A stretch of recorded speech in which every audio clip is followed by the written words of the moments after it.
안녕하세요, 꿈의 성도님들. 오늘도 은혜의 하루가 시작되었습니다. 날이 갈수록 29일의 말씀 행전의 은혜가 깊어지고 있는데요, 오늘 하루도 새롭게 부어주실 말씀 안에서 회복과 사랑의 누림이 가득하시기를 바랍니다. 여러분, 어렸을 때 한두 번쯤은 크게 아팠던 기억이 있으시죠? 저는 기억해보면 어렸을 때 배가 종종 아팠습니다. 배를 쿡쿡 찌르고 욱신거리는 그 아픔 때문에 밤을 새다시피 했던 적이 꽤 있는데, 아직도 기억나는 건 그 아픔이 진정될 때까지 밤새 배를 쓰다듬어 주시던 어머니의 손길이 그것입니다. 근데 요즘은 저희 첫째 아들이 배가 그렇게 종종 아프더라고요. 그래서 약도 먹이고 배도 쓰다듬어 주는데 그때마다 드는 마음이 있습니다.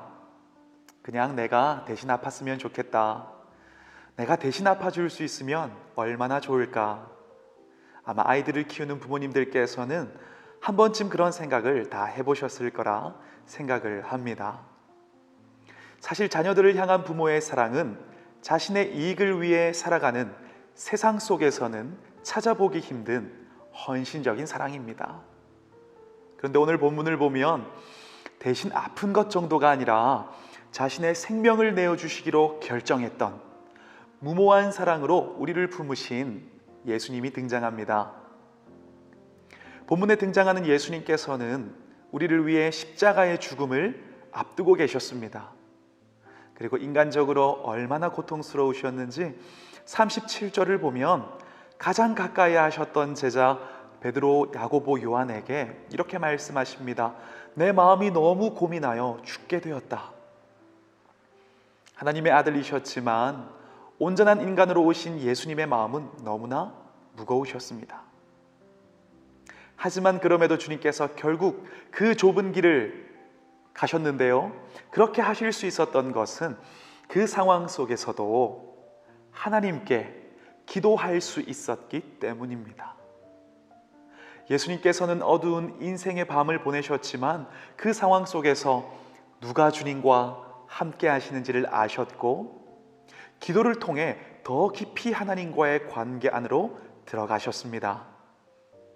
인생의 고난과 고통 가운데 있을 때 홀로 두지 않으시고 기도를 들으시는 하나님, 힘주시고 위로하시는 하나님 아버지와의 깊은 관계 안에서 힘을 얻으시고 어렵지만 아버지의 뜻이 주님의 삶 속에서 이루어지기를 구하셨습니다. 그리고 하나님은 그 기도대로 주님께 힘을 더하셨는데요, 오늘 본문과 같은 상황을 기록한 누가복음 22장은 이렇게 기록합니다. 이르시되 아버지여, 만일 아버지의 뜻이거든 이 잔을 내게서 옮기시옵소서. 그러나 내 원대로 마시옵고 아버지의 원대로 되기를 원하나이다 하시니 천사가 하늘로부터 예수께 나타나 힘을 더하더라. 사실 주님께서 감당하셔야 했던 고난의 무게는 우리가 감당해야 했던 죄의 무게였습니다. 주님께서 겪으셔야 했던 그 슬픔의 크기는 우리의 연약함과 허물의 크기였습니다. 홀로 감당하기에 너무 크고 힘든 그런 십자가이셨습니다. 그런데 그럼에도 그 모든 하나님의 뜻을 이룰 수 있었던 것은 바로 그 고독하고 외로운 그때에도 깨어 있으리라 기대했던 제자들마저 다 잠들어 버린 그때에도 기도를 끝까지 들어주신 신실하신 하나님 때문이었습니다. 여러분, 지금 우리의 마음에 어떤 아픔과 슬픔이 있으십니까? 어떤 미움과 분노가 있으십니까? 근심과 두려움이 있으신가요? 내 마음이 약해질 때 다윗처럼 눈물로 눈물병을 채우고 한나와 같이 간절한 마음으로 하나님 앞에 기도할 때 우리는 그 기도를 통해 더 깊은 하나님과의 관계 안으로 들어가서 세상이 줄 수 없는 회복과 힘을 얻게 될 것입니다. 구약을 보면 다윗도 그 아들 압살롬으로 인해서 죽음을 피해 도망 다닐 때가 있었습니다. 아들이 아버지를 죽이려고 하는 비참한 상황, 남에게 호소할 수도 없는 고독하고 고통스러운 상황이었는데, 그때 다윗은 이렇게 고백을 합니다. 내가 나의 목소리로 여호와께 부르짖으니 그의 성산에서 응답하시는도다.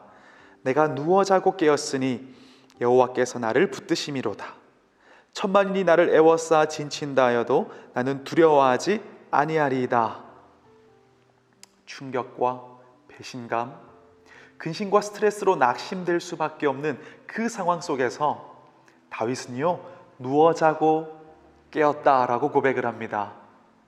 기도를 통해 인생의 방패가 되어주시는 하나님, 자신을 붙드시는 하나님과의 깊은 관계 안으로 들어갔을 때 붙드시는 하나님께서 주시는 담대함으로 절망의 인생을 박차고 일어난 거죠.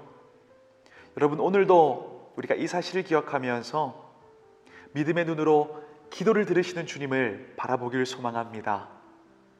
오늘도요, 여러분, 우리는 혼자가 아닙니다. 기도를 들으시는 임마누엘 하나님이 함께 하십니다. 그리고 기도할 때 그 하나님께서 주시는 힘과 평안은 언제나 지금 우리의 문제보다 큽니다. 패트릭 존스턴 선교사님이 이런 말을 하셨죠. 우리가 일하면 우리가 일하는 것이다. 그러나 우리가 기도하면 하나님께서 일하신다.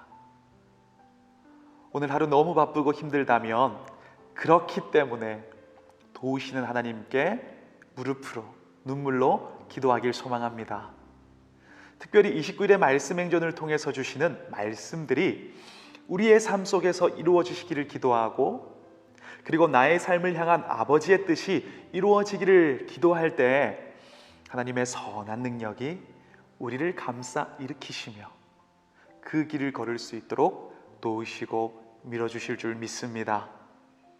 그 믿음의 눈으로 주님 바라보시고 기도를 통해 세임 얻는 모든 우리 꿈의 가족들 되시기를 다시 한번 축복합니다. 기도하겠습니다.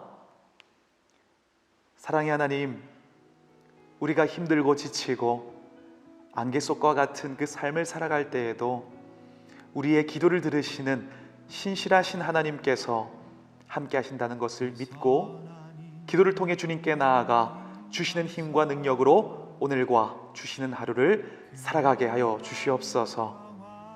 주님을 의지하고 신뢰하며 예수 그리스도 이름으로 기도합니다. 아멘.